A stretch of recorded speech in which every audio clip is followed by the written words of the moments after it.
9, 8, 7. We have a go for main engine start.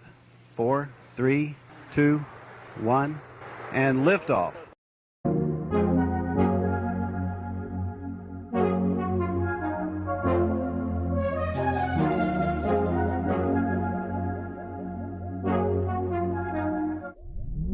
I'm battling me.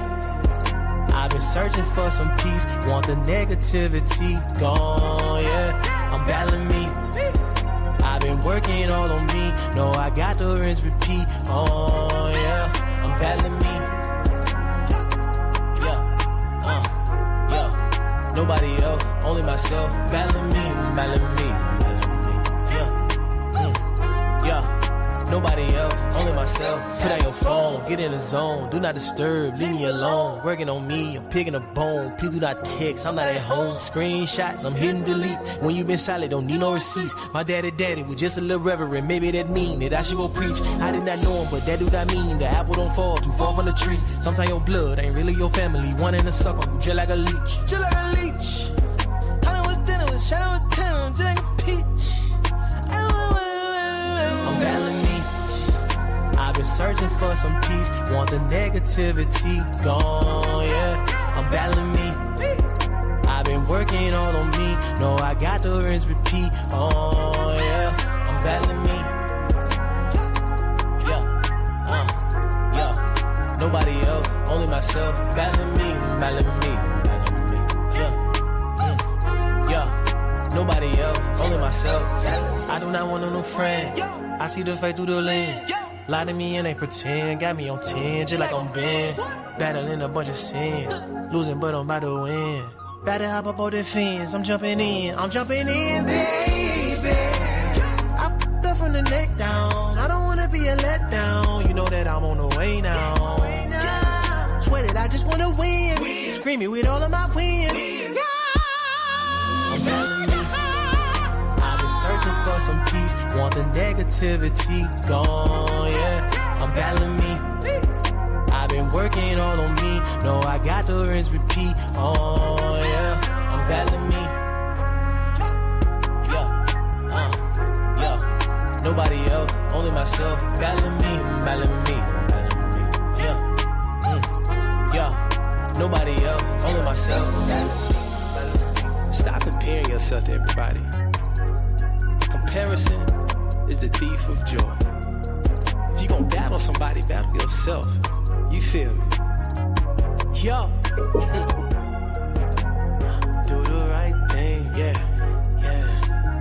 do the right thing, Yeah. Wait. do the right thing, Yo. yeah. Decide.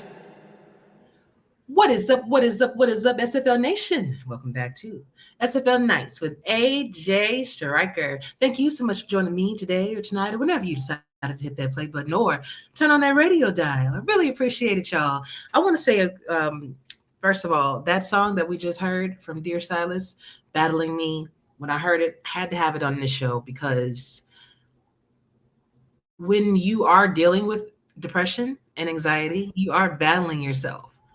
You know, now what happens is within this battle that's going on with within you, you may be lashing out at others. You may be doing things that will affect other people, but all of this is inside you, and a lot of times people don't know how to recognize it or how to deal with it.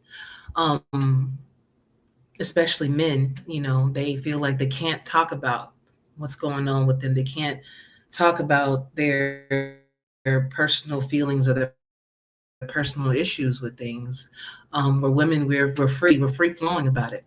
And I feel like that's stigma in itself that needs to change, But we are gathered here today to be able to take a moment and recognize what anxiety and depression really is, and hopefully be able to work on it, at least not be able to solve everybody's problems, but at least each other's stories, understanding the experiences that we're all going through, and finding different ways to cope with it in a healthy way. Because of course, the easy way for you to go out and do something crazy, do something that's final, but you don't know how that affects you, and you don't know how it affects your family.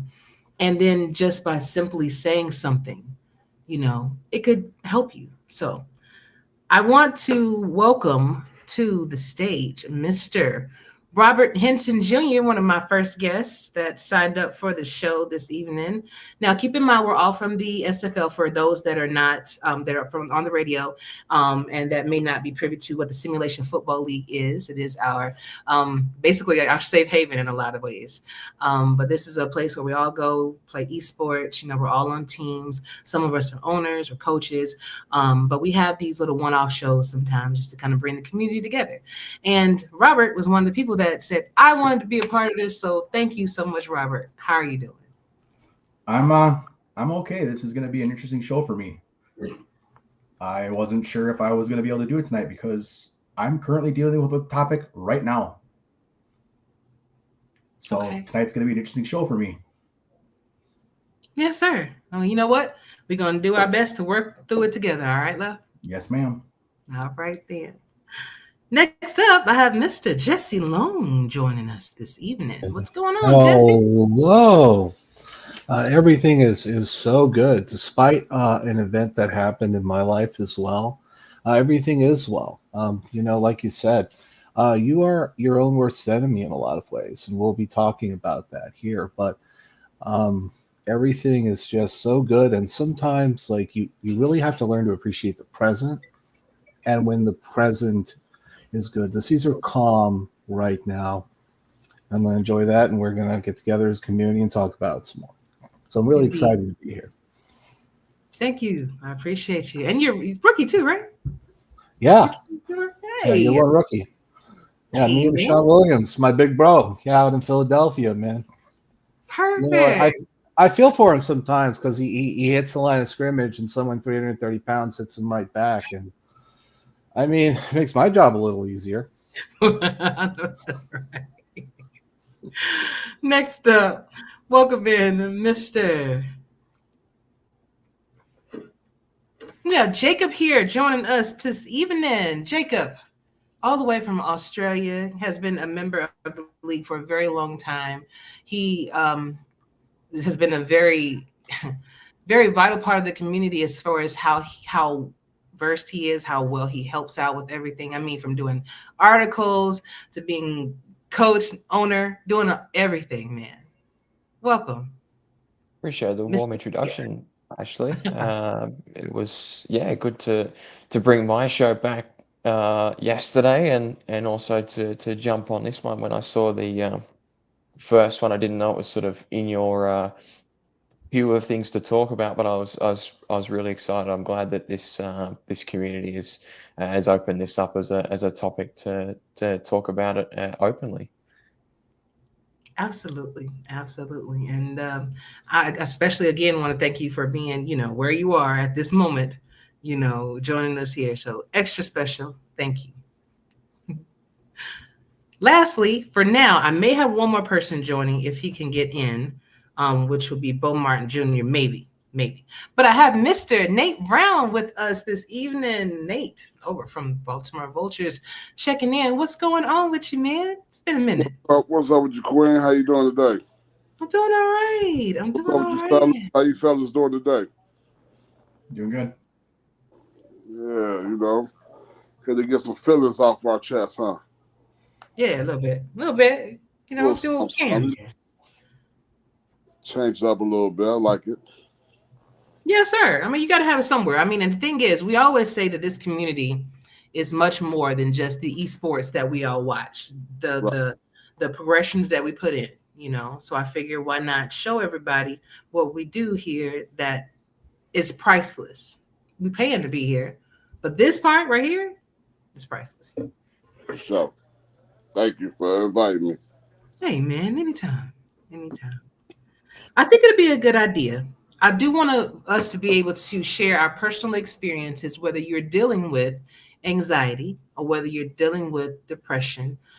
Let us know first, like what you're going through. Then after we've all gone, then we'll be able to talk about different ways of how you're coping with it and maybe some other healthy ways that we can maybe suggest to each other on how we can cope with things too. So just as a reminder, depression is a persistent state of sadness or loss of interest in activities that interfere with daily life. It involves a range of emotional, cognitive, and physical symptoms, including low mood, reduced enjoyment in activities, and physical symptoms like fatigue, sleep disturbances, and appetite changes. While everyone experiences sadness at times, depression is a more severe and prolonged condition requiring professional help at times. Anxiety is an emotional state characterized by feelings of fear, apprehension, and worry, often accompanied by physical symptoms, increased heart rate, and sweating. It is a natural human response to stress or perceived danger, but it can become problematic if it's persistent, excessive, and it interferes with your daily life.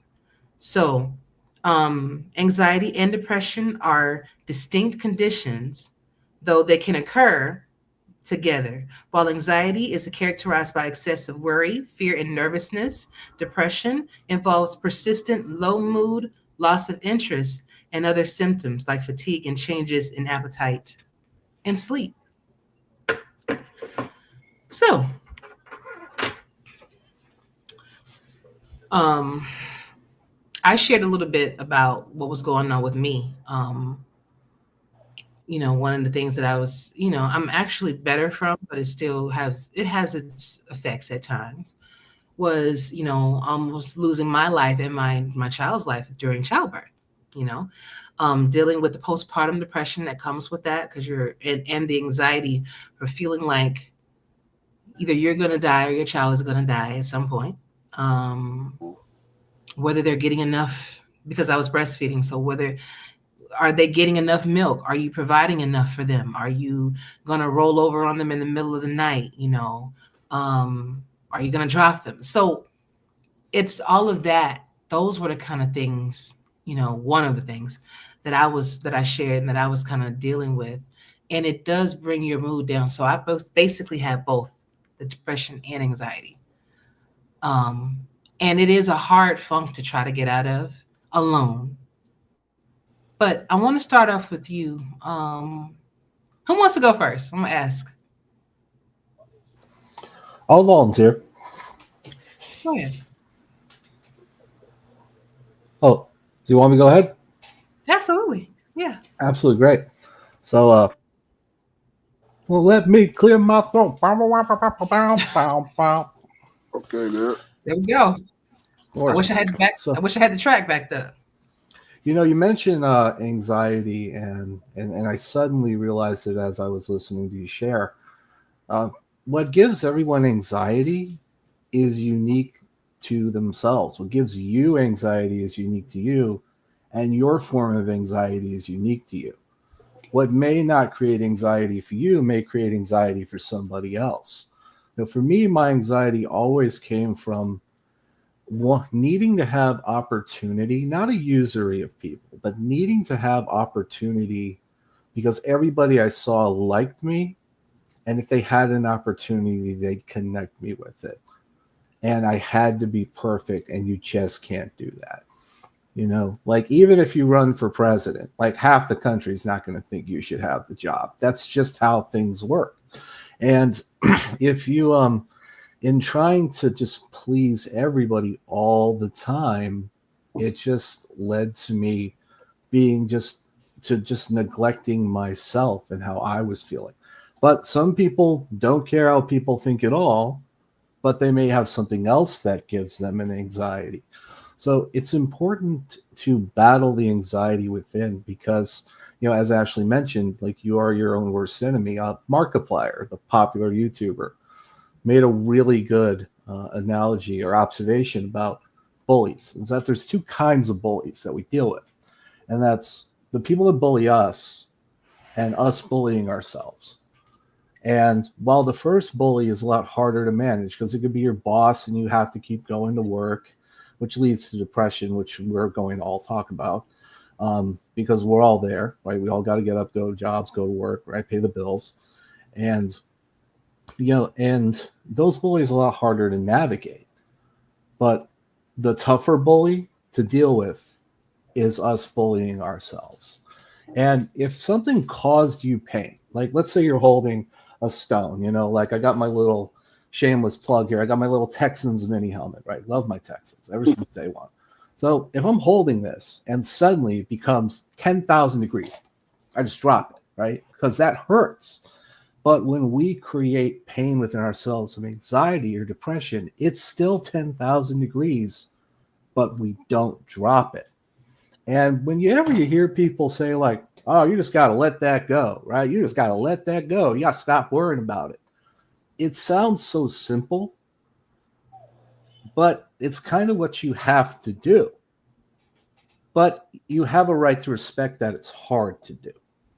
But you do have to do it, because understanding your mental health is having an active awareness within yourself. A lot of my analogies, and we're all fans of sports, right? We're in a sports league, right?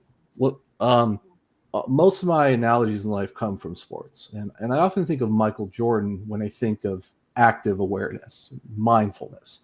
No matter the situation, it didn't matter, right? I mean, Beyonce could be sitting in the front row, there's 50,000 people screaming, right? The game is on in front of the entire country, right? There's cameras everywhere. He always knew how he felt in the situation. He always could internalize the situation and not let the external factors affect him. And that's what I always try to do in my situation now. And it's not easy to do. There are times where like maybe you'll mess up with it. You got to find out a way to keep yourself on track. You can sing a song to yourself. You could just something that keeps you actively aware, because anxiety does have a place in the world. Some things are just going to cause you anxiety. Like if you have a new child, maybe you're a first-time parent, new child, maybe your children are going to a formative stage, like they're becoming teenagers, or they're going off to college. Maybe you have a new job, a business venture, job interview, whatever that may be. And that's naturally going to cause you anxiety, because you should make sure you're doing the right thing with it.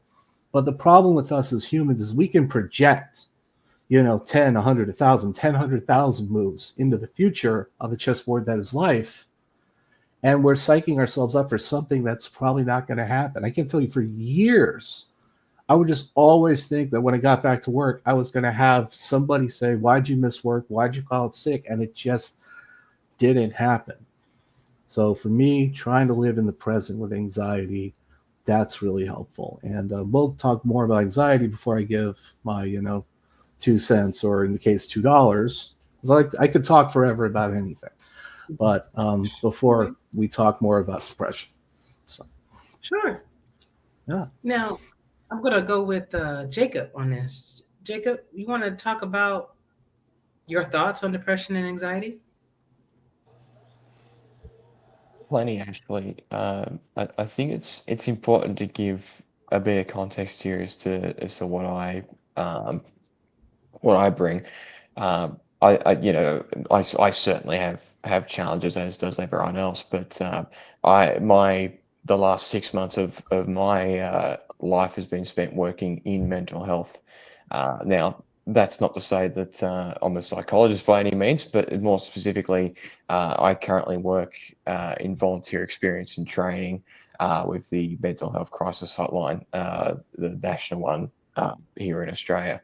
So I've been quite privy to this and to the extent to which it's at, but particularly here, of course.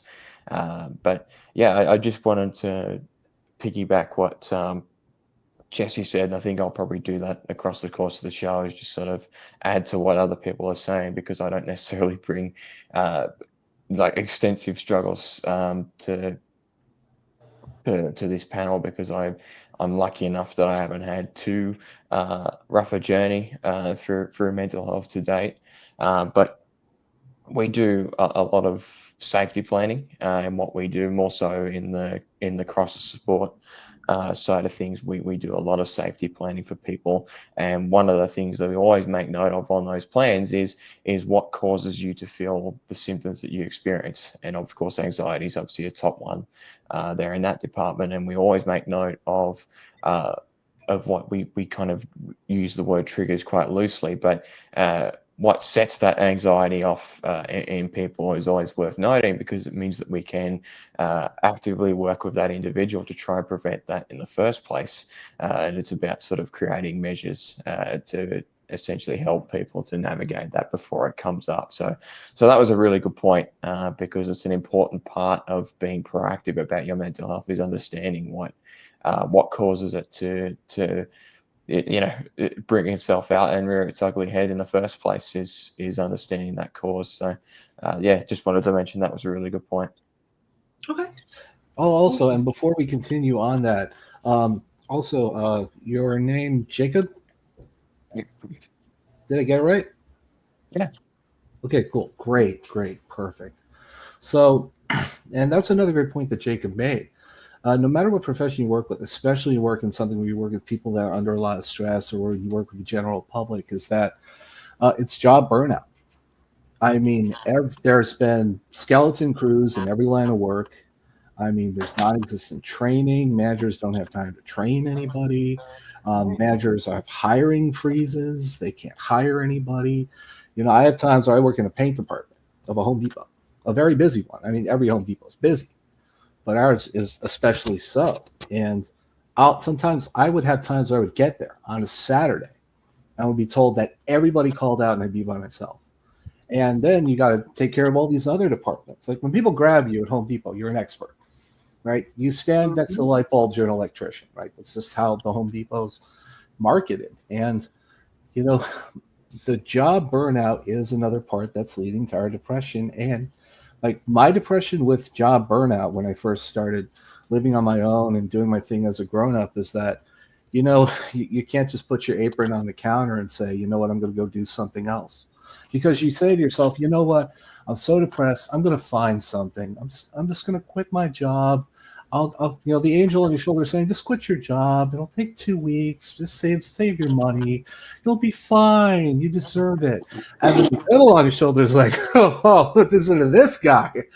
You got bills to pay. You ain't going anywhere. And that leads to a lot of the depression. I would be so tired and so burnt out that I could feel it in my bones. In fact, I used up so much of my sick time. And at Home Depot, when you call out, sick time, you get what's called occurrence. And the occurrences are points and they add up, and just like points on a driver's license. And I had so many points that one of my assistant store managers sat me down and said, if you miss another day of work, and I had no sick time, if you miss another day of work, you get another occurrence, one more, you are fired. And I had to go 6 months without getting another occurrence. And that was really hard for me. And on the other side, some people say like, oh, well, it made me a better person. It's still tough. It didn't really make me a better person per se. It just, I got through it and I did it because I needed the job. But one of the things that's what's leading to a lot of depression is job burnout, and burnout caused by an industry that no longer trains people, but just turns and burns people and puts people through a lot of stress and says, you know what, we're not going to train them. We're not going to sit them down with a psychiatrist. We're not going to give them counseling. You know what, 3 or 4 months, when they can't take it anymore, they'll just walk off the job and we'll hire somebody else, and we'll just keep doing that. So a lot of economic factors of how employers treat their employees is also playing a big part in it, worldwide and nationwide. Thank you, Jess. Nate, your situation was a little bit different from everyone else. Yeah, I think I'll say, what was that? Like 1997, I had my first son, Nate Jr. You're doing. We're just doing like a little regular. Let's call that check-ins with the doctor. Make sure the baby's all right and go about the process if anything is wrong. But they brought this one doctor in, and I forgot what the profession was, but she looked at my son like, you know, he was kind of big. My son was like 9'3" at birth. You know what I mean? So, and she said, I think he may have Hunter syndrome. It's another word for it. You guys can look up Hunter syndrome, but I never heard this. It's more of a sort of a Down syndrome type thing. Okay. And I'm looking like, who the hell is you to be coming here pulling our coattails with this hocus pocus stuff? You know what I'm saying? So as we went along in life and years go by, he took some blood from him. I think he sent it down to Georgia, one of those states, to come back to make sure it was accurate. And I think about like probably 6 months he came back and he did have Hunter syndrome. And now the Hunter syndrome is something crazy because when I first heard about it, it said it's only a male-driven disease. Like only males can get this. And I'm like, what type of sexist disease is this? You know what I mean? And so as we going through the procedure and whatnot, and you know, going to doctor visit and whatnot, as my baby grew, he is like his tongue was real fat, his jaws real fat, his lungs were real fat, heart was real fat. You know what I mean? Like just, and it was clogged up inside his body, and then his arms and legs. I'll have to get a picture out to show y'all, but and it's kind of like you look at your kid like it's a project. Like, damn, what am I getting? You know what I mean? I love my baby, you know what I mean, for full, but I'm trying to understand because it's my first child. I don't know, you know what I mean? So we're going through the process, whatnot. And I think we had another visit with the doctor, and she was like, well, your baby may not live longer to be 4, 5, 6, 13, or you know what I mean, those ages like that. And that's the anxiety, like a smack in the face anxiety, like, hold on, stop it. Like, you know what I mean? Like, you playing with my heart for real. I really want to do something to you, like, you know what I mean? But, he couldn't talk, you know what I mean? He more had to use his body to tell us what he wanted, or little Nate, he just takes stuff and put in your face, like, here, this is what I want without saying, you know what I mean? Or he was a little aggressive, whatnot, and I love my son, and we had some good times. We went across the country as much as we could to do things. He passed away at 9 or 11 years old in 2009. And you talk about anxiety. I think I was on my couch for like about a week and a half, yo. Only thing I got up to do was go use the restroom. I didn't want to eat nothing. I don't want to talk to nobody. I think I slept in darkness. And it's so crazy. I keep my house on dark right now. I got all black curtains. You know what I mean? My room is like a coffin type shit. You know what I mean? You just wake up, it's just dark in there. And it's comfortable for me because it helps me out because, you know, I don't like to be hot or whatnot. But yeah, he passed away in 2009. And I'm trying to get through this and just think like, damn, like, I don't ever question God. But I had that question that night, you know what I'm saying? That week, when I'm like, why you do this to me though? You know what I mean? And like, why you put this hurt on our family? You know what I'm saying? I still heard about it. You know what I mean? I might take a moment every now and then, just to, you know what I mean, just to keep the memory alive of my baby. You know what I'm saying? And it was crazy. Then it's so crazy after that. We had another son named Nair. He also had the disease, and same issues, hard. He could talk a little bit better than little Nate, and he was smart as hell. He was sneaky and smart. love those guys. And, he passed away in 2014, but I think he was yeah, he was like 14. But you know, the things that we had to come across in life is so unpredictable, and we don't know until we cross that bridge, and then we have to face it head on. A lot of people was like, "Man, how could you do this?" And I mean, like, I, my babies. What could I do?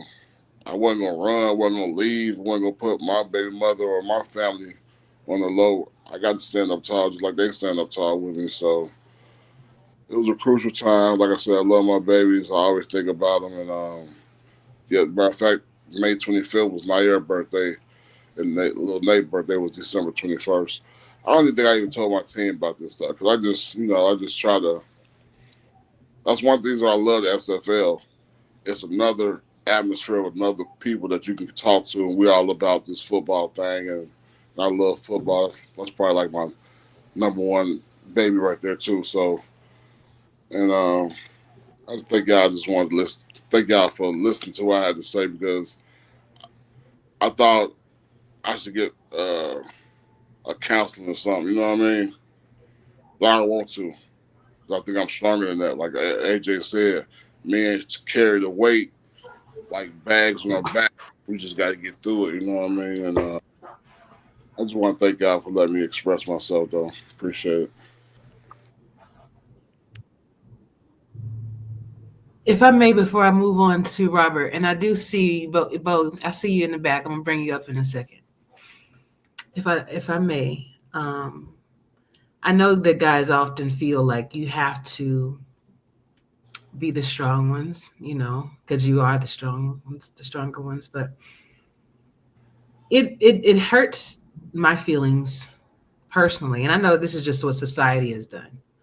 When guys feel like they can't express themselves, or they don't have an avenue, or they don't think that somebody is going to sit and listen or even care, you know. And I just want to let there are people out here that genuinely care, you know, and you know, I don't know that pain, man, but I can only imagine. And Thank if you. you ever need anybody to talk to, you have my number. You can call me. And this is, yeah, I had no idea all of that happened to you, Yeah. But I just want you all to feel like you can express yourself, though. Find somebody that you really do trust.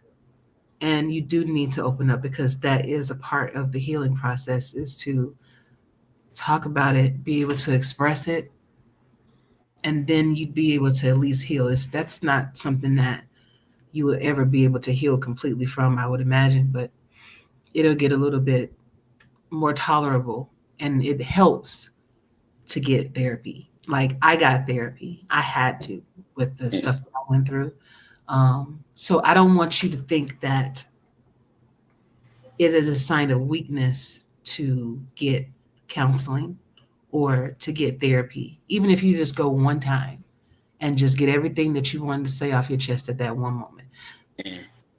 That can help. So I just want to encourage you, if you do feel like that could be a possibility, do it, man. Nobody should ever judge you for that.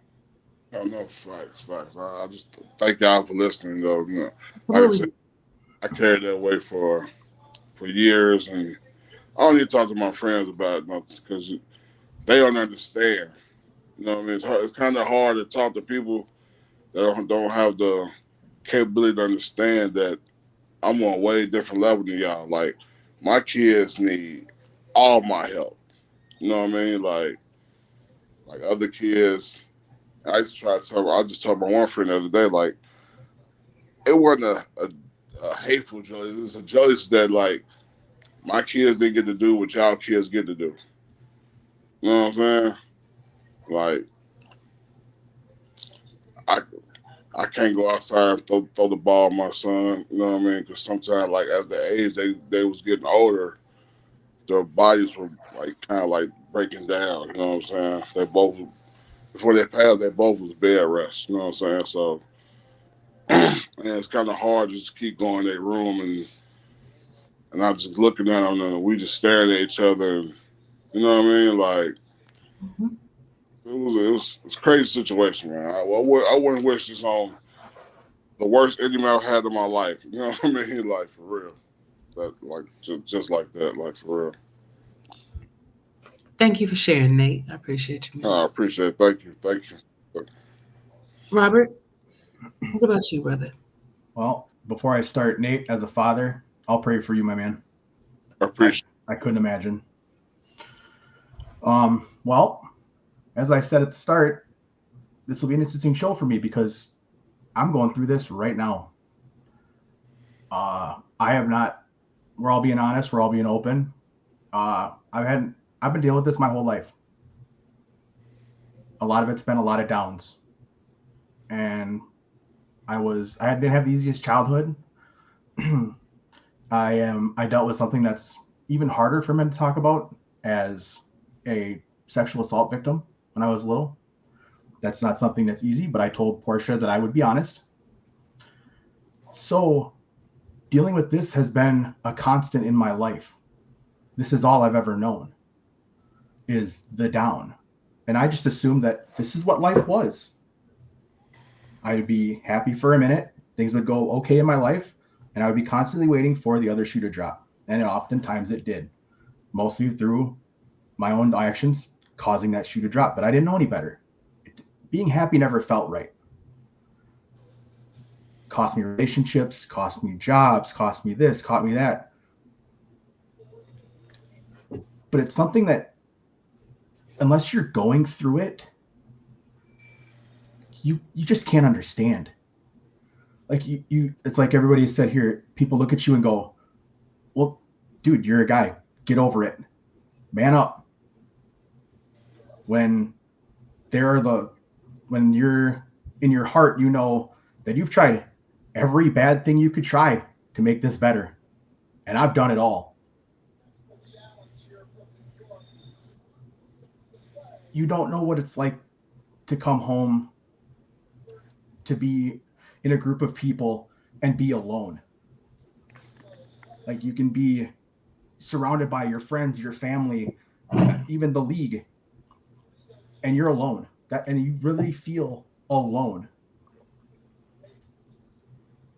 And like I said, as somebody that's been dealing with that their whole life, this is to have this here, to hear people be open about it, especially men, is huge. Because, like I said, we're supposed to just man up, run off your back. But as a human being, you can't carry that forever. And eventually you break. And unfortunately for me, I've broken a few times. But that's what depression is for me, is every day. And when we get to talking about the things that we do to deal with it, I'll get to that. But it's brutal, man. There's so much in this world to be joyous of. I got a really good job. I got a great wife. She's in the league with me. I got a wonderful kid. I have a UFL, SFL family that I love talking to you guys, all of you. But I'm alone. And it's a dark place to be. And like I said, I'm going through it right now, so I guess this is gonna be therapeutic for me.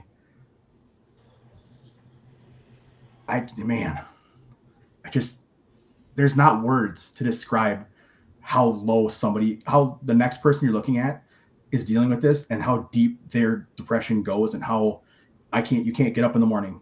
You can't look at your kid without feeling a failure, or going to work every day hearing, why'd you call out? Well, I can't really talk to you about it because you don't care. You could say you care, but you don't care. It's a hard thing to do as a lifestyle, but you do the best you can to mitigate the lows.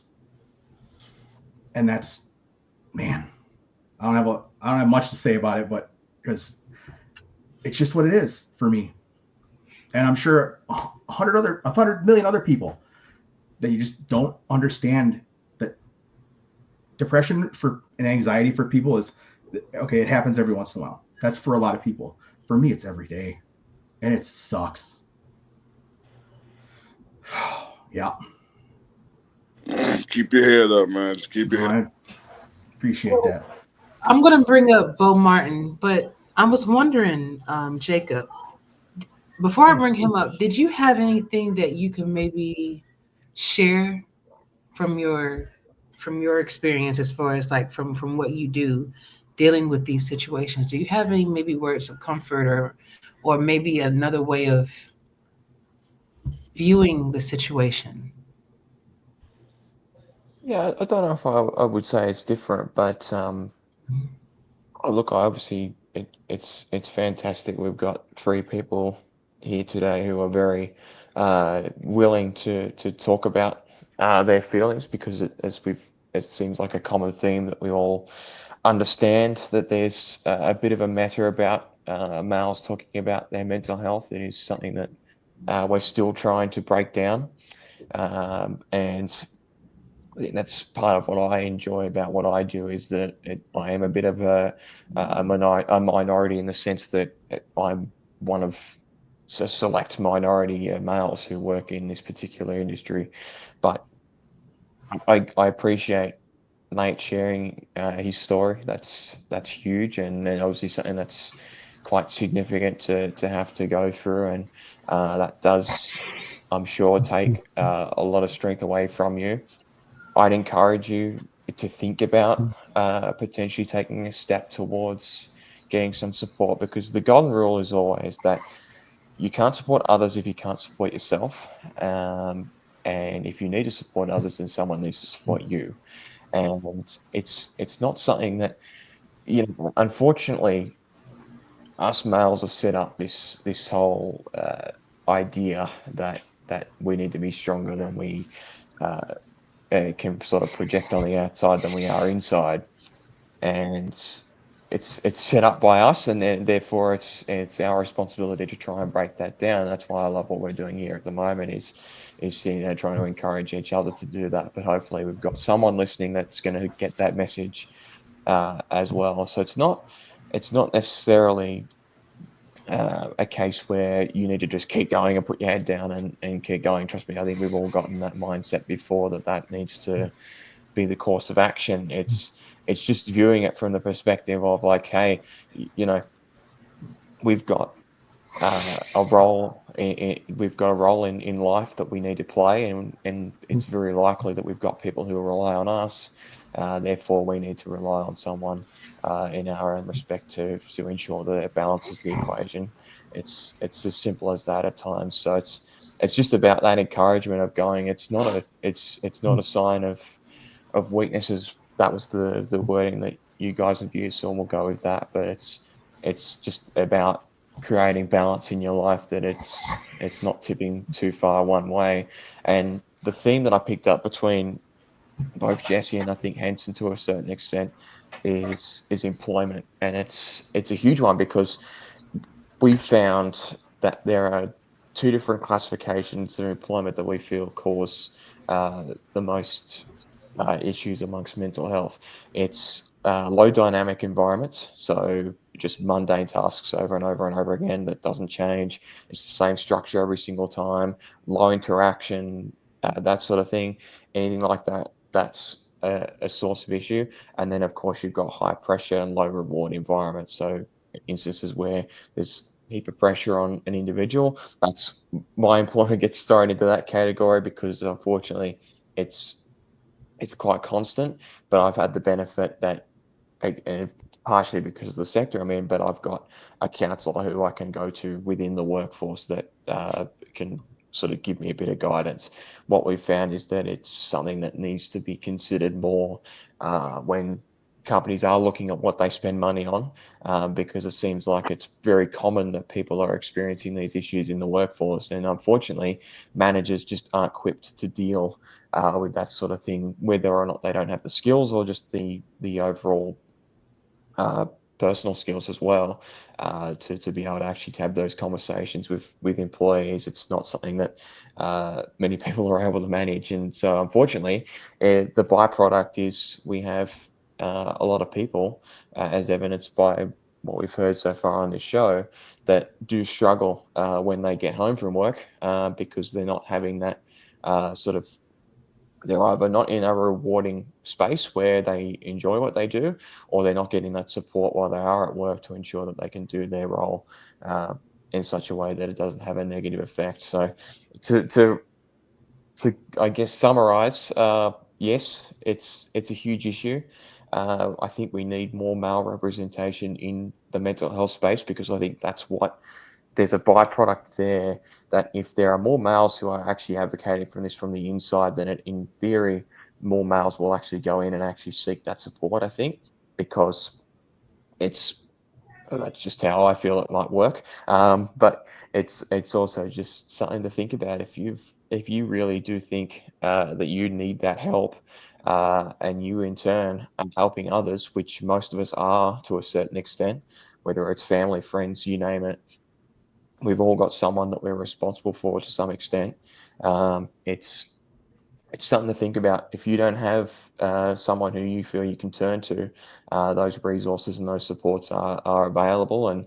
And really, I always try to word it that I'm always more impressed by the individual who goes and talks about it than the one who doesn't, because I think that's the sign that we're starting to break down that theory that that men are unable to talk about these things. But unfortunately, it's men who have to fix that problem. But this is obviously a really good start. So I appreciate you, Ashley, for creating this sort of a platform for us gentlemen to talk about how life can sometimes suck a lot. Yeah. And one last point I'd like to make very quickly is that while you should always feel like you can reach out to a friend whenever you're having a mental health issue, there are times where your mental health breakdown may become so severe that you're in a mental health crisis. So make sure you have a mental health, mental health action plan, crisis action plan. Every part of the world, in America, it's 911. Every part of the world has a number that you can call, access paramedic to come take you to the hospital if you can't get there, or if you're so severely burnt out you can't drive. There's a national suicide hotline, 988. Know the address of the hospital, know your doctor's name, know the medications you take, and have certain family members that you trust, anybody that you trust, with that information to take care of you in their immediate custody before you get to those professionals. So make sure that you have a medical crisis plan in place if it gets to that point. Good advice. Great advice. Bo, welcome to the show. It's been a minute, man. How you doing? Yeah, it's been a minute. I'm doing all right. I see y'all got something heavy going on in here. Yeah, but it's all good, man. This is what we do. This is what we need. Especially at a time like this when the world is uncertain. You don't know what's gonna happen next. So, but I want it's funny. It's funny that you mentioned that. I was, and we'll talk about it later. But I heard some of the fellas talking about creating a safe space for men to express themselves, and it struck a chord with me. But we'll talk more about that later. Go ahead. Yeah, I just want to know what's to you, like, share some of your experiences with anxiety and depression that you're going through, and then we're actually going to talk about how we're dealing with that in the next segment. But we were all kind of just sharing a little bit of what we're going through, because you never know who's listening. Yeah. So for me, on the flip side of the anxiety and depression coin, I've never really suffered from anxiety and or depression. However, as I was listening to, I think your name's Nate. Yeah. As I was listening to Nate and his story about his sons, such a tragic story. but it brought back memories for me too. Fortunately enough, I have my son. My son is still with me. But when my son was born back in 2000 and how old is he now? Back in 2005. When he was born back in 05, everything appeared normal pregnancy, full 9 months, no issues on the ultrasound, nothing else. But when my son was born, literally it went from joy to panic in a matter. And actually, you and I have never even talked about this now that I think about it. It went from joy to panic in probably about 5 minutes when the doctor took a look at my son and he whisked him away to the ICU because they didn't know what was wrong with him. But the doctor took a look at him and knew something was wrong. His fingers were not shaped like average fingers. They were somehow the doctor recognized that they were shorter than average baby fingers. Fortunately for us, we had the head of the neonatal unit was actually the only doctor on duty when we went in because it was 4 o'clock in the morning. So he was there by himself. So he recognized that something wasn't right, took Matthew to the NICU, and they began running all kind of tests. They could not figure out what was wrong with him. The only thing that they knew is that his blood platelet level was dropping.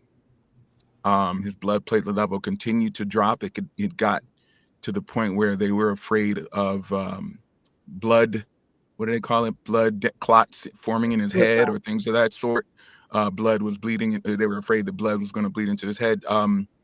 So anyway, the doctor, they ran test after test after test. And I believe it was the next morning or so that they came back and they told us that he had a very rare genetic disorder.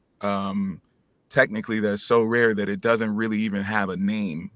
They essentially, the name of the disorder is what the disorder is. So it is called chromosome 11q minus deletion syndrome.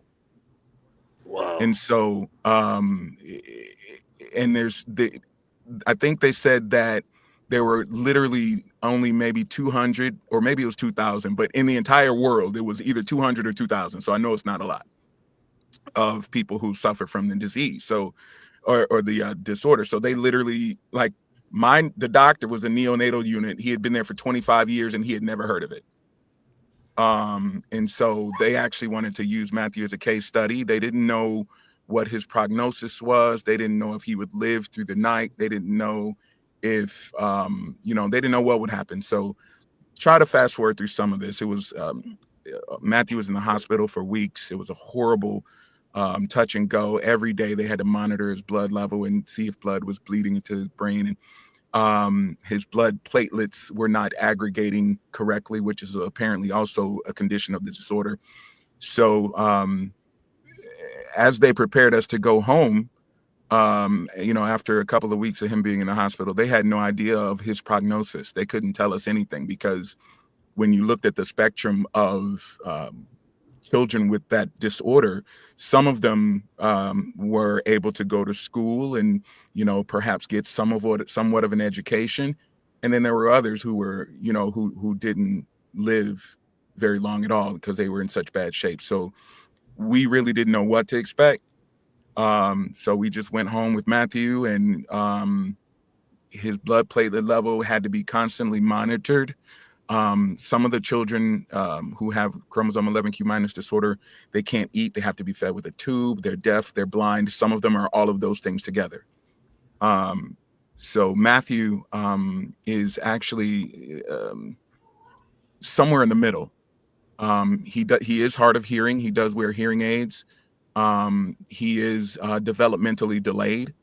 The average person would not be able to understand him when he speaks. His blood platelet level seems to have settled in a low but acceptable range, but has to continue to be monitored for his entire life. When he was a child, like, we couldn't let him do traditional things because a cut could be deadly because he wouldn't stop bleeding.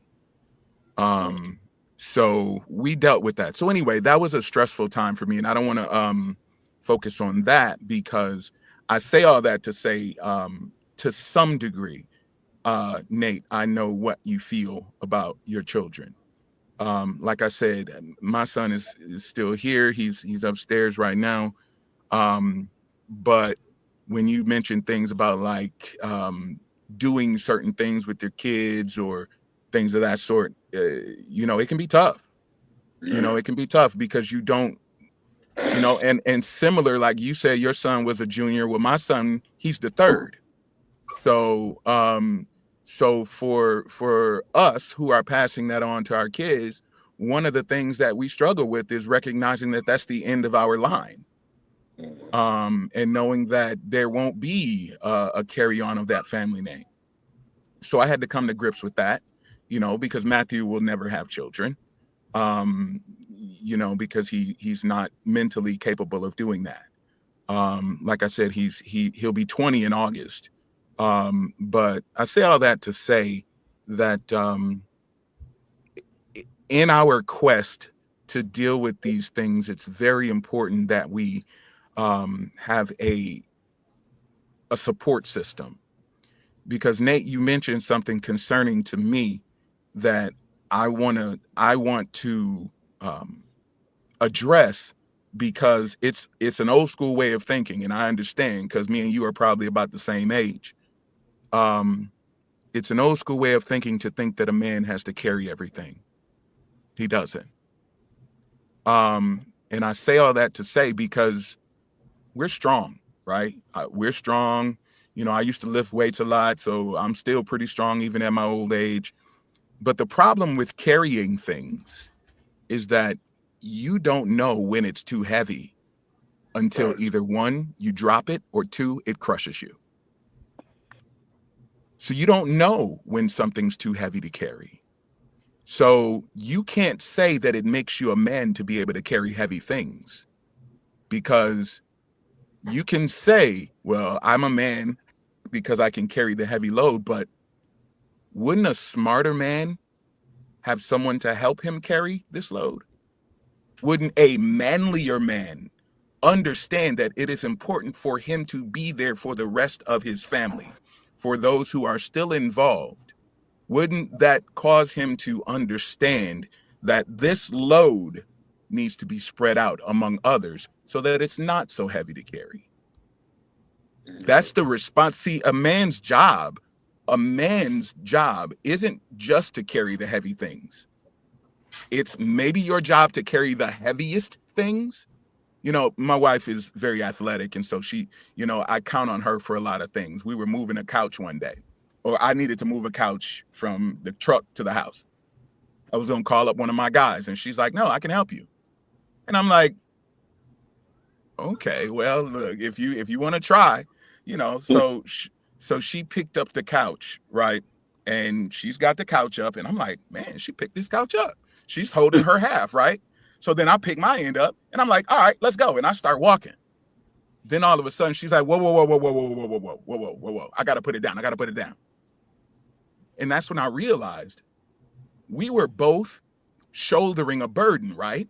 But as a man, my burden was heavier than hers. However, she still couldn't handle it. So what that led me to realize is we carry what we can. We don't have to carry everything. Carry what you can. As a man, your load is naturally going to be heavier because you're stronger, right? That's what I realized with that couch. I was already carrying the heavier load. But when I realized she was still struggling, I had to try to find another option because, okay, I mean, what do we do? So I say all that to say, and that goes to all of you, we can't afford to do this by ourselves. Man, as we have existed for thousands of years, has changed. And I don't think it's a thing. I don't believe in evolution. So it's not, I won't say that we've evolved, but we have changed. I think that our brains have developed to a point in which we understand that we are not Neanderthals. There was a similar understanding among Black people back in the 17 and 1800s when they failed to realize that we were human. And they said that we were less than human, and they treated us like animals because they said that we were less than human. And so it took years for them to acknowledge that we were human too, and that we had emotions and feelings. And not only that, they were the same emotions and feelings that they had. But that was a learning process. So similarly, I think men over the last, I'd say even 20, 30 years recently have begun to evolve to the point where all of a sudden we start to care about our emotional health. We start to realize the fact. See, back in the day, back in my granddaddy's day, my granddaddy had 15 kids. How did he deal with it? He was probably drunk most of the time. Right? So is that what makes a man? The fact that he could deal with it and be, even though he was drunk most of the time? No. He would have been much better served to speak to someone about it and figure out how to, well, first of all, how to stop having kids, because he had 15 of them joints. But anyway, he would have been much better served to find out how to deal with the situation versus going to alcohol, because alcohol isn't a solution, it's a mask. It's like putting on deodorant when you need to take a bath. So I feel that there needs to be a safe space, and that's what I was going to talk to Ashley about, because I do a bit of podcasting myself, and I was thinking about trying to perhaps start a podcast, and I was looking for something to podcast about. And I think that maybe this may be a good topic for me to look at or look into. But I think that, like I said, going back to what I said, it's important that you have a support system, because, like I said, you know, I've been through my fair share of trials and tribulations. Prior to, you know, Matthew wasn't, how can I put this? Matthew wasn't my first pregnancy. Okay. So, I've been through my fair share of trials and tribulations, but I think that a support system is awesome. I have a group of fellas that I love and I talk to when things get heavy. You know, and this is going to sound funny, but they don't know my wife, and I prefer it that way. Because sometimes there are things that I need to talk about that I don't want my wife I don't want to be concerned about them dudes meeting my wife and knowing all of my secrets. Mm-hmm. So, you know, and I also, as much as I sometimes vent about my wife, I don't need them to view her in a negative light, because I don't want that. So it's important that you have a group of people that you can trust, that you can vent to, that you can express yourself emotionally to. People that understand you, people that know what you're going through. You don't have to necessarily have been through the same thing to understand what somebody's going through, because, you know, similarly, I'm hearing all these guys talk about their stories, and I hear a bit of myself in all of them. But the best I can say is, you know, I used to talk to my dad a lot. He was a huge I used to share with him everything before he died. That's something else that I went through a few years back, because I used to talk to him about everything, you know, including like my wife, women troubles, men troubles at job. It was him. And so, you know, I used to talk to him, and then later on, I made really good friends, and I made a really good friend here in North Carolina. And he was an older guy. He was about 15, 20 years older than me. So I would talk to him about everything. He became like a father figure to me after my dad passed away. Hurricane Helene came along back in September, and there was one casualty in the city of Charlotte, and it was him. A tree fell and crushed his house and crushed him in the process. The only casualty in the city of Charlotte, because it didn't come from the storm itself. It came from the wind, and it just so happened that his neighbor's tree was overgrown, and they didn't cut it down, and it fell on his house. So after he passed, you know, I had to try to find somebody else. And the key is, you have to understand that you have to find people to confide in, people to talk to. Whoever that may be, you have to have somebody, because sometimes you can't carry the load. You just can't. And as much as we think we can, you just can't. So, and I think it's important to realize that it's okay. Yeah, there's nothing wrong It's with okay that. not to be okay. It's okay to be like, yo, I'm just not having a good day. This is just It a bad happens. time. It Right. it happens. No, you're right.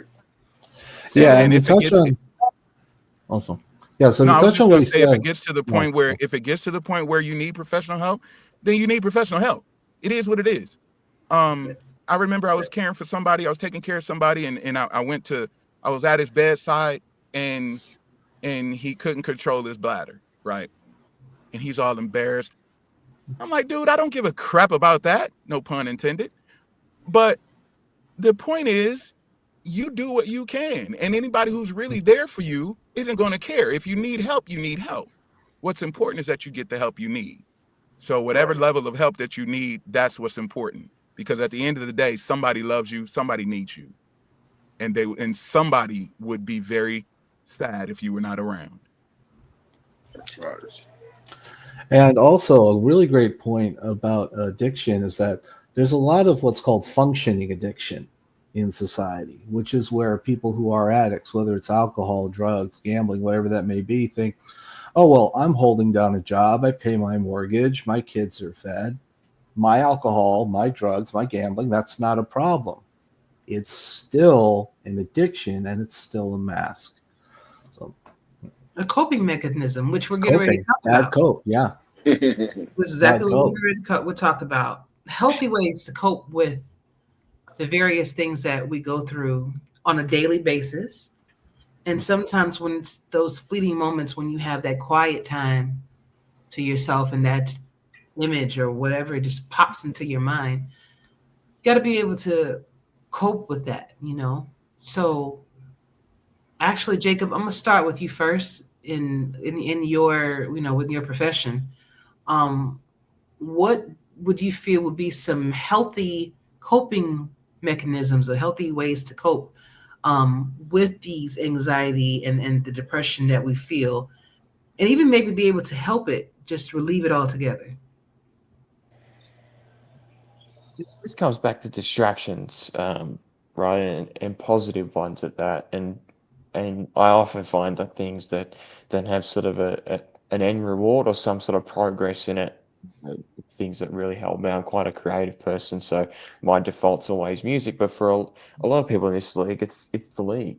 Yeah, I know that's something that I've talked about at extensively with a few people that I'm close to in the league, and we all agree that it's often I think because it fits that sort of idea of it being something that's got progress in it, and there's an intended goal. I mean, it's as much as the games kill me, the actual coaching element and sitting down and scouting, it's something that takes quite a bit of brain power, but it's also very low pressure.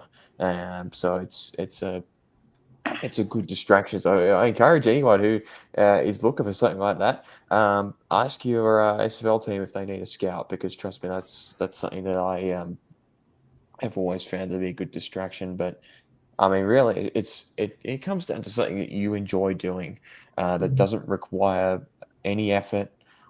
It's low pressure. It's not taxing at all on you, and it takes you away from what was causing you stress in the first place. And yeah, everyone's got unique answers to that question, but it's if you don't know, I'd encourage you to have a conversation with yourself as to what you do in your life that achieves that purpose, so that you can turn to it in a time of need. Gotcha. I'll go next. So make sure that you don't let social media hack into your lizard brain and take control of you and what Yeah, you good point. hear and see and your content. These social media apps are like casinos. Every aspect of it, from the way the floors are made, the ceilings, where the slot machines are put, how they're put there. You know, everything. Like casinos do not have right angles. They don't have places where you can make a choice. They're naturally designed for you to just keep walking through. The floors and the ceilings are designed to be ugly so that you only look at the games because you want something pleasing to see. And social media apps are this way. They're just designed to keep you engaged with it. And it doesn't matter what it feeds you. It doesn't care what you consume on it. I would have times where I would just be consuming police body cam videos. That's not even remotely close to healthy for me, or not even healthy for the people who do that job, let alone someone that really doesn't have to do that. So always make sure that, look, at the end of the day, you cannot get away from social media because it's so permeated into our society. I mean, it's literally tied directly into the phone that you need in case something happens to you. You can't afford to be without your phone, right? I mean, you got to be able to call 911 at a moment's notice if something happens. But that same device that allows you to connect to your family and your friends and reach out when you need help is the same device that's designed to keep you hooked. So always make sure that you empower yourself to kind of like be active in what you're looking at and go, is this good for me? Is this really something I should be consuming? Should I be watching this? We've all agreed the news is terrible. Like, don't watch the news. Like, we don't have to tell anybody here that because we know it's bad for us. So just kind of make sure that whatever you're seeing, like if you get to a point where you go, is this really good for me? Chances are maybe it's not, and just shut it down. There's a lot of ways. Like I personally have my recommendations turned off on YouTube. I got off of Facebook completely. I don't use Instagram. I don't use Twitter. I don't go on Reddit, unless, of course, I need to fix my computer or something. Yeah. But, yeah, make sure that you really don't let social media get the better of you because it's not your friend. It's a bad cope. Thank you, Jess. Appreciate it. Robert.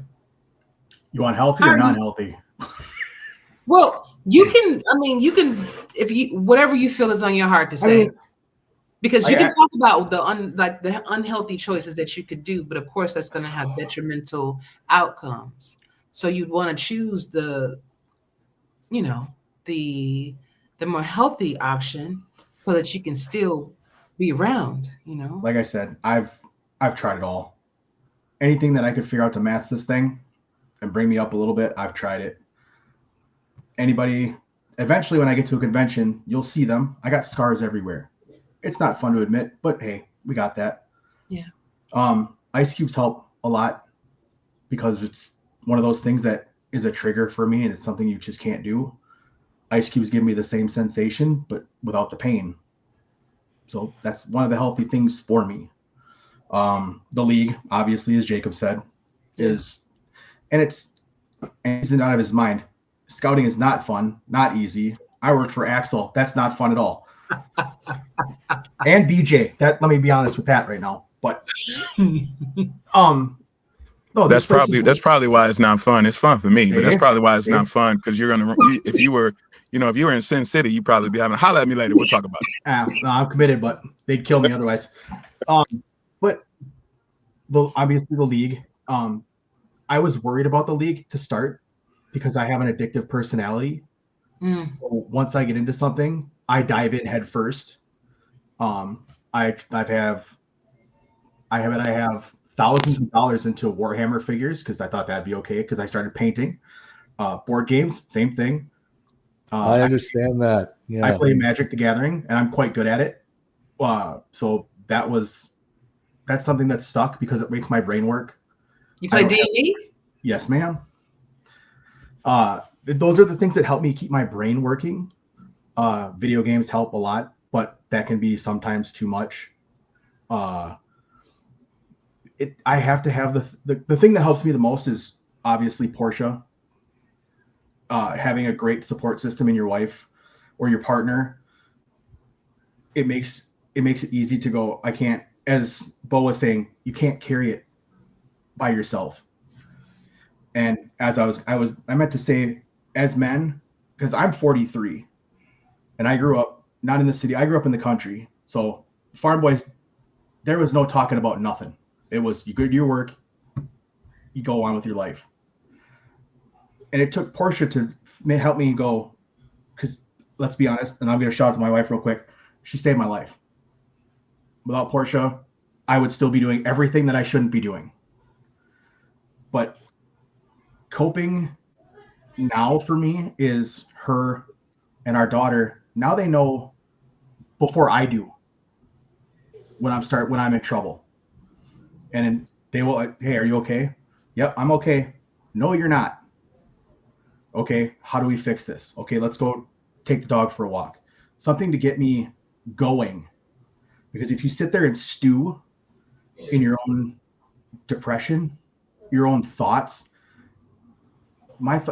anybody's thoughts, especially mine, if you start to go down into that hole, you'll never get out. Yeah. Yep. And the other sucky part is I have bipolar. So bipolar and depression is very hard. So my depression hits at an instant. Like I could be super happy and then one thing goes wrong and I'm done. But therapy, as you said, was great. It took Portia to get me to even get seen for medication. I would have none of it. And it was everything I could do to fight that. I don't need it. I don't need it. I don't need it. I don't need it. Therapy. I don't need it. I got this. Oh, I didn't have it. 18 years I didn't have it. Find what works for you. That is the best thing you could ever find. Find what works for you. What makes you happy? Even if it's just a minute piece of light that you can find, grab it and hang on to it with both hands. Because there's like times like Jacob said, the league is a great place if you're winning. Yeah. Right. If you're like when I was scouting for Minnesota, the losses, that hurt. That wasn't good for me. But thankfully, I have friends in the league that I've made that are real good friends. Yeah. When you win, it's great. When you lose, it kind of sucks. But Yeah. it's something that I love. You can sit and scout and I don't have to think about life. I'm just focused on one play at a time.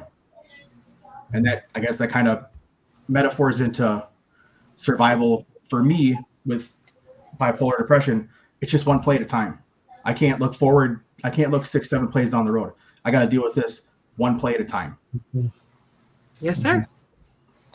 Yep. When you're winning, you're heroes and rock stars. You know, everybody loves you and you got the trophy on the parade float. But man, when you're losing and losing a lot, you can't find anybody to sit next to you on the bus ride home. I wouldn't know. Minnesota never lost that much. Too. There you go. Facts. Hey, Nate. We don't got no Aztecs in here, do we? Huh? No, we don't. That's right. Yeah. What was with the Aztec shuffle? Like, he's going to score. He's right there. And then he did a dance and he went the wrong way. Like, in the next play, he became the biggest fan of whoever was going to get the ball back. Don't give Dags any credit at all for anything. Let them guys live, man. Let them guys live, man.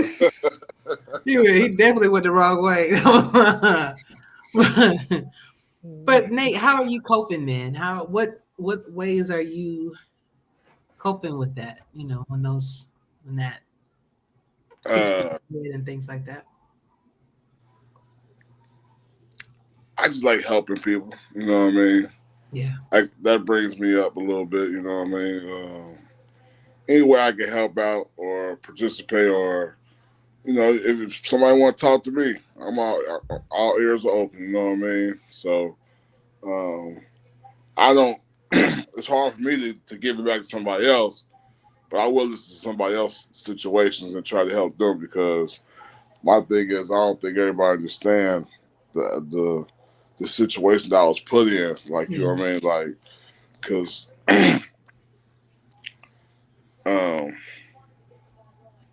out of all my friends, I don't think no one has no problem child, like, you know what I mean, or a situation child like that. So,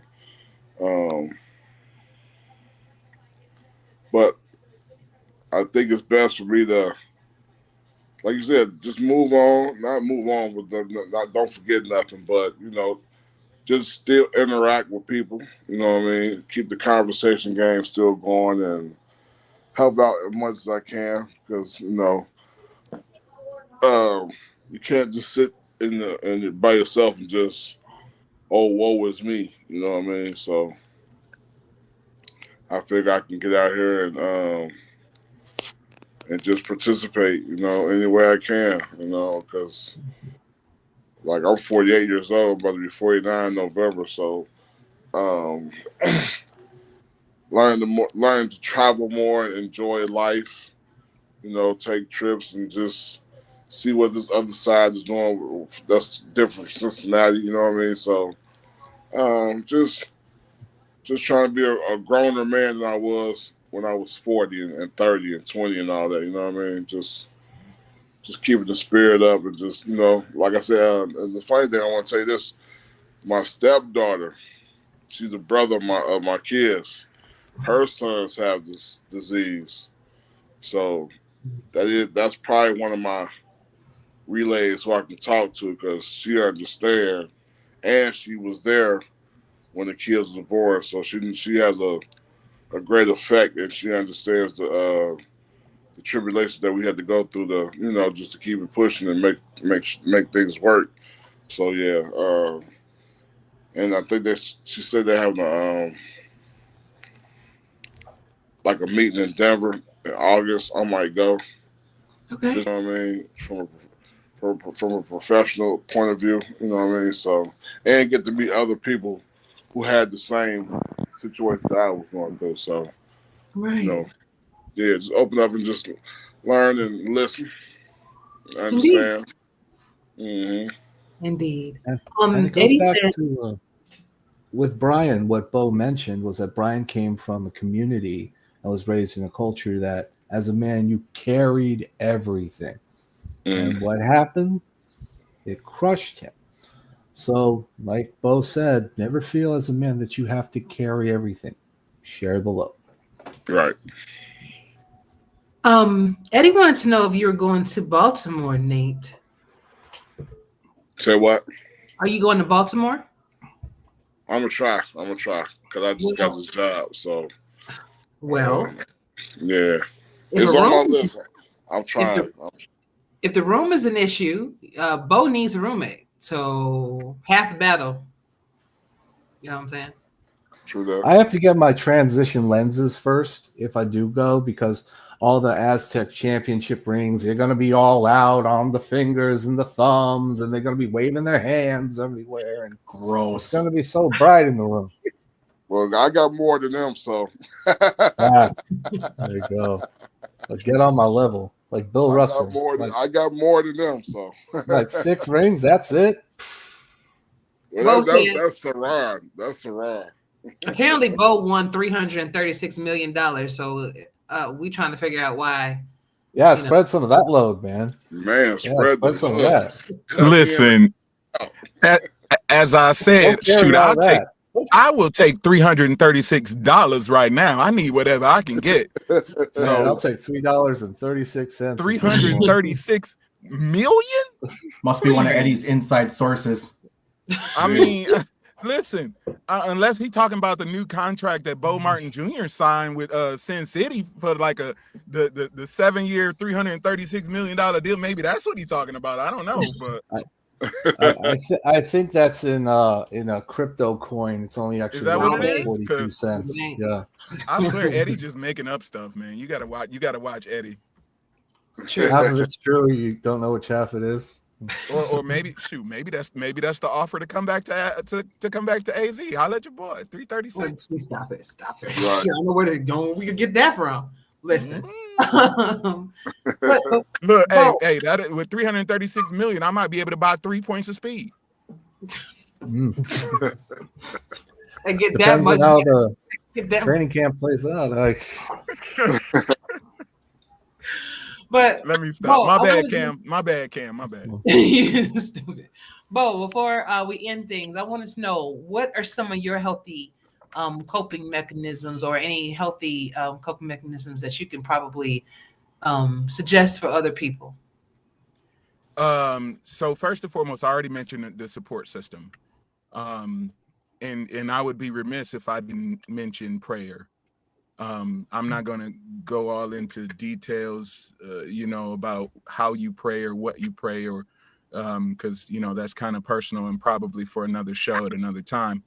But that part is definitely helpful. And Eddie just brought up talking to mom is always huge. Yeah. like I say, I used Call to your talk to my mom. dad. I used to talk to dad. I lost dad back in 2018, but mom's still around, and so I do talk to her almost every day. Trying to when I was thinking about Nate again, I was like, for me, and this is something that I try to do for things that I've gone through, because every story is an opportunity for a testimony. And I understand how difficult, or I can't understand, I should say, how difficult it is to go through something like that. But the only thing that I can imagine would help me is that if I went through something similar, hearing someone like Nate to tell his story would really help me if I had been through something similar. And I mean, like I said, I've gone through a lot with my son. And I'll be going through, like I said, my son will never, venture off on his own. He'll never leave home. He'll never be married. He'll never have kids, et cetera, et cetera. My daughter just left the room. I don't know if y'all saw her. She gave me a hug before she went to bed, but like I said, I think that your story could be so powerful if it were shared. And I think you might be surprised as that actually would help you to cope with the loss of your sons. Instead of living in their death, keeping them alive, in your words, because I feel like you could bring so much honor to them and what they meant to you by telling people. Because I'm sure for the short time they were on earth, they had some amazing stories that unfortunately they're no longer able to tell. But who knows those stories better than you? And so they were superstars, bro. You see what I'm saying? And so I feel like that would be a healing for you. So we were talking about what to do to kind of help cope. I know it sounds counterintuitive to say talking about them would help, because you might think it would hurt to, some people don't like to bring up memories. Listen, some people will say, oh no, I don't want to talk about that because it might make me cry. Well, guess what? That's an emotion that we were born with, and that emotion is a gift. That emotion is a gift, and those tears will help to regulate your emotions. And so when you're in when my daughter was little, I used to always tell her, because she would just start crying when she wanted something, I would say, that's not what tears are for. Tears aren't just because you want something. You cry, when you hurt, when you're in pain, or when you're sad, and so I said, I'm not telling you don't cry, but I'm just telling you, that's not what tears are for. And so she learned, what tears are for. And so I always say, as long as tears are for the right reason, there's nothing wrong with them. Let them flow, because that's going to do nothing besides enhance your story. But I do think it's a story that needs to be told, as well as for the rest of you guys too, because again, going back to what men go through, and I'm sorry, I know I get long with it, so I'm gonna try to say this and then I'll be done. But going back to what we go through, and what Nate was talking about earlier, just like Nate said that our job is to be strong, our job is to bear the heavy burden. You know how many millions of men feel that way and never say a word?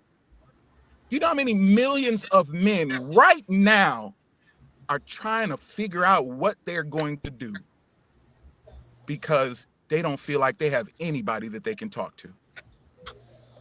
And so I think that the fact that all of you are comfortable in telling your stories, don't stop telling your stories, because other people need to hear it. Because there's not enough men who are, in my opinion, that makes you man enough. There's not enough men who are man enough to show that we are human too. And so I think that when it comes to the healing process, when it comes to helping us out, what's up, Uncle Todd? When it comes to helping us to be better men, because at the end of the day, that's going to help you all to be better men, going to help you to be better fathers, better sons, better, better parents in general, better brothers to your sisters, and a better spouse to your spouse. I think that us being in tune with who we are as men and finding out where we stand can only make us better. And so I think all of that is part of the healing process. And so along with that circle of men that you have, or that foundation that you create, don't try to bury your message. Bring it out, and you'd be surprised how it's a healing. Yep. And when you look at anything that it's all about breaking the cycle. And the way that we break the cycle, when you look at any kind of ill of society, no matter what it is, especially men not coming forward about their conditions and not sharing, the answer is almost always across the board: education. And education is not always just what you read in a classroom or what you learn on a blackboard or a whiteboard. It's sharing our stories with each other, not just within the SFL community, but out there in the world. And what's going to happen is that our children, I don't have any children right now, but I have a nephew. He's a little guy. He's like 9, 10 years old. He has the coolest pirate sword on Roblox, so he's obviously doing something right. So I love that little guy so much. And when he sees that Uncle Jesse is paying his bills and healthy and doing well, but also comfortable talking about his struggles, he's going to feel he can do that too. And and that is something that we can all do within each other to keep us all from feeling like we have to bottle that in all the time. Like, share it, be comfortable sharing it. Now, there are certain things that you don't have to share in certain contexts. Like, if you go to a job interview, you don't have to put on your application you have a disability. You don't have to show the interviewer that you have a disability. There are places where you do have a right to keep your mental health private. You don't have to share the medications you take with people. You don't have to share your treatments or if you've been hospitalized.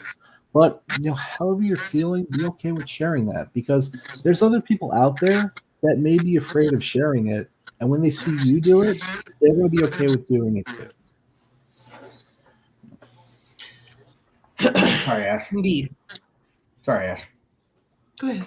Well, I was just going to say something that I had to discover was, as a father to a now, God forbid, teenage daughter, me being as hard, I guess you could call it, as I tried to be, I'm not showing her what a healthy relationship she should be looking for is either. And that, when I finally figured that part out, that hit me like a ton of bricks. So just for all the dads out there, remember that really affects what your kids see. Sons, how to be like their dads. Daughters, what to look for in a man. And that is definitely not cool. That's not something I would want my kid to go through at all. Yeah, true. And life is a learning process, and a lot of times learning can be painful. So I understand, how that can feel. I've never been a parent, and one thing I do know from people who became parents is that it's an event when that little hand wraps around your finger. It changes your DNA completely. You are never the same person for as long as you live. Now, I have not had that kind of experience, but I do know it's very real, and I can empathize as best I can with how that feels. So, you're doing and I think great. that's a start, guys. That's a start. But having empathy and having sympathy and feeling that, understanding that you are not in anybody else's body but your own. And you could try to tell someone how they should react to a situation, how they should be. But that's not fair. The only thing that you really could do and that you really should do is try to be as empathetic and as sympathetic as you can and try to help where you can. Because, and I'm going to end it, I'm going to end this, but I think there's somewhere a switch was turned off or changed where people just stopped giving a damn. And it's all about me. It's all about what I got going on. It's all about me and mine. And when that changed, I think that the world started going south and people just stopped caring. So if we can just as a group here and anybody that's watching, just start with like, give a damn. Listen. You may not have the answers. Like, I may not have the answers to any one of your particular issues or instances, but my goal for this tonight and with the other shows that I do It's for you to leave feeling better than when you came in the door, even if it's just a little bit. You know, that kind of stuff means more to me than money ever will. So I really do hope that this helped. I really do hope that this was somewhat therapeutic. I know this is about an hour and 30 minutes into it, you know, and but I really hope that us being able to talk and being able to hear each other and get some advice, you know, from Jacob and things of that nature. I'm really hoping that we can continue this dialogue. And I was wrong. I should not just said, "Hey, Nate, you called me." Anybody on this panel, if you feeling any kind of way, you know, I'm here for you too. You can add me to your support system. You know, you need as many people as you can that actually care. People can be in your life and act like they care, but at the end of the day, you'll figure that out. You figure out who's really going to be there for you and who's not, and you gravitate towards those people.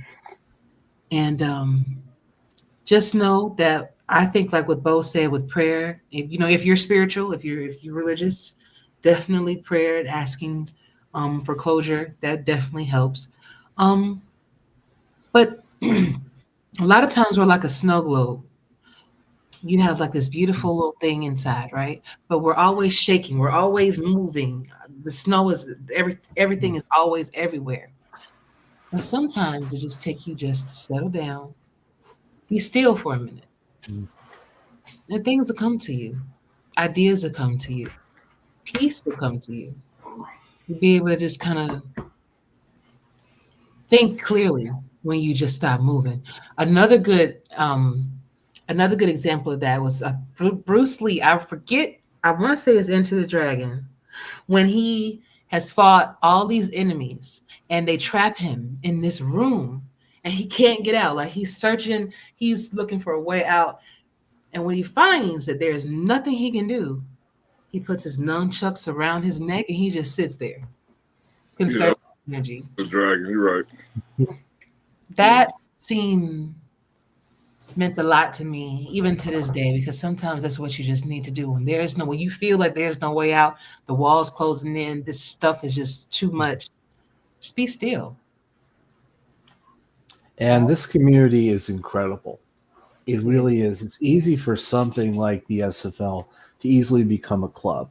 This is our club. Whose friend are you? Have you vetted him yet? Yeah, go hang out with him. See if he's fit for the club. Never have I ever felt that here for a second. Let's come on in. Be yourself. Be who you want to be.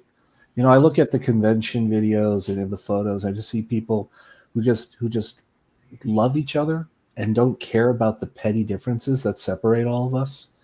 It's been an amazing experience, and I'm so glad to be a part of this cool, fun, and really amazing part of the internet universe. And bring them all in. Come on, I'm one and all. All right, fellas. Thank you so much. If you have any last words to say before I end things off, now is the time to do so. Other than that, I want to thank each one of you for your time and your patience and for your attention. I really do appreciate that, guys. Well, Anybody? I put a book title in the chat for anybody who's interested. It's a really I know it's a strange title. I've read that and I love it. That's a great book. It's an amazing book. And it really talks about how to deal with a lot of life's problems and a lot of things that we go through, and how sometimes we need to focus on what's really important and where we apply our efforts and our energy.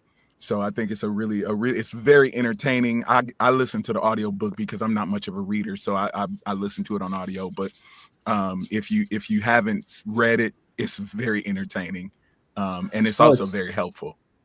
Yeah, he makes a great point in that book. He says that people say when life hands you lemons, make lemonade. No, lemons suck, but you drink and eat the lemons because that's part of being a grown-up. So it's a great book. Really I'll have to check that out. All right, anybody else? Also, all my attributes, I don't know who you have to call to fix this. They should all be at 100, but for some reason, they're a lot lower. They're a lot more than they should be. Yeah. Yeah, so I need some way to get in. We actually have a hack for that. If you talk to Sin City, we'll talk to you. Just come on over. All right. He gets a training camp. Let him go. Yeah. That's another thing. Make Can sure you say that again? Exactly the way you just said it. Right. Spend your money wisely at training camp, though, because you get one shot to spend all this money and build your player the way it needs to be successful. So just pay attention to what you're doing, and you know, man. Like if you're a halfback, please don't progress jump. Like just saying. I know somebody who did that. Like, dude, what are you doing? So you're gonna Walter Payton over the goal line. Everybody think they're gonna be like Saquon Barkley and do like a back jump over somebody, like jump backwards. Yeah, that's what they're doing on your head. All right, guys, thank you so much. Appreciate you for being here. I want to thank everybody in the chat for hanging out, with us for 1 hour and 40 minutes. This has been awesome, therapeutic for me. Hopefully it helped you gentlemen too, and anybody else that's watching. I'd love to do this again, maybe later on down the line. We can definitely, work something else out, but just want to let you guys know that I do genuinely care about all of you. We may not always see eye to eye on certain things, but at the end of the day, I care about the person that you are, So have a good night, gentlemen. Everybody else have a good night. I'm looking forward to bringing you another great show. I'm thinking Thursday, if everything goes well. But until then, y'all stay safe and treat each other well. Put your goodbyes in the chat. I'd love to run across the screen as we're ending tonight. But for Robert, for Jesse, Jacob, Nate, and Bo, thank you and good night, everybody. Appreciate you.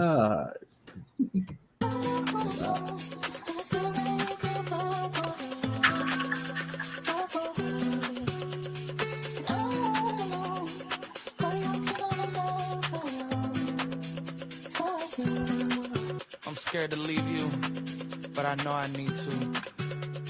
Leave that depression, y'all. I know I need to. Leave that anxiety alone, man. But I know you don't need it. I know I need to. I know I need to. I need to set you free. Move on with your life, just let you be. Holding hands in the back of an SUV. And ain't nobody else like an SUV for you. I believe for you. I'm on 10, fuck that, 15 for you. I love you, but I love my freedom too. I know what I must do, but I'm really just scared to leave you. But I know I need to. I know I need to. I know I need to. I need to set you free. Move on with your life, just let you be. Holding hands in the back of an SUV. And ain't nobody else like an SUV for you. I believe for you. I'm on 10, fuck that, 15 for you. I love you, but I love my freedom too. I know what I must do, but I'm really just scared to leave. I wanna be alone more than ever. Less free time, more endeavors. Less romance, more get cheddar. Some say both, I'm more instead of. We've been better. I can't afford any more vendettas. Some feed off it, I'm more get fed up. Some sheep-esque, I'm more trendsetter. I can't adore any more antennas. I'm overly in tune, I'm overstimulated. I'm over me and you, I'm overeating too. I'm drinking again, I'm outside the house. I'm linking with friends, you found me at the end of peak innocence. My love is dried up like ink in this pen. And now that I'm thinking again, I'm not scared to leave you. Cause I know I need to. I know I need to. I know I need to.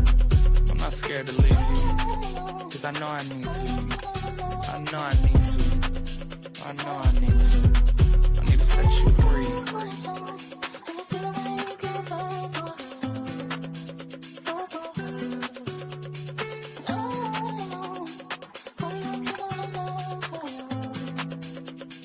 You